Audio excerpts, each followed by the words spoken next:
स्वातंत्र्यदिनी कुपवाडच्या बाबासाहेबांच्या पुतळ्यासाठी जनआक्रोश धरणे, महापालिकेच्या कारभारावर संतापाचा भडका.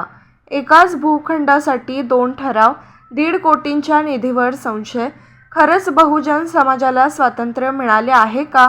कुपवाड येथील सिटी सर्व्हे नंबर 774 या भूखंडावर डॉ. बाबासाहेब आंबेडकरांचा पूर्णाकृती पुतळा व तिरंगा ध्वज स्तंभ उभारण्याच्या मागणीसाठी स्वातंत्र्यदिन महापालिका मुख्यालयासमोर जनआक्रोश धरणे आंदोलन करण्यात आले.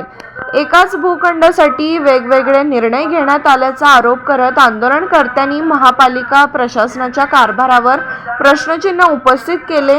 तसेच सुमारे 1.5 कोटी रुपयांचा निधी प्रस्तावाची स्वतंत्र चौकशी करून संबंधित कागदपत्रे, मंजुरी व निधी प्रक्रियेची तपासणी करण्याची मागणी केली.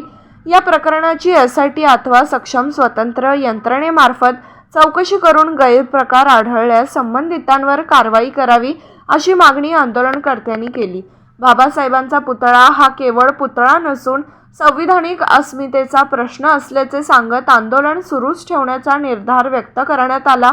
आंदोलनात यावेळी संजय संपत कांबळे, संजय भूपाल कांबळे, प्रशांत संगप्पा वाघमारे, अनिल मोरेसर, किशोर आढाव, जगदीश कांबळे, हिरामण भगत, युवराज कांबळे, वंचित बहुजन माथाडी ट्रान्सपोर्ट व जनरल कामगार युनियन, पवन वाघमारे, ऋषिकेश माने, सम्यक विद्यार्थी आंदोलन, अशोक लोंढे, मोहन साबळे, विनायक मोरे, अशोक कांबळे, ग्रॅबियल तिवडे, विनोद तांदळे, अनिल सावंत, वैभव रांजणे, गौतम भगत, दीक्षा पवार, सिद्धार्थ पवार, अक्षय मागाडे, मधुकर शेसवरे आदी बहुसंख्य चळवळीतील कार्यकर्ते उपस्थित होते.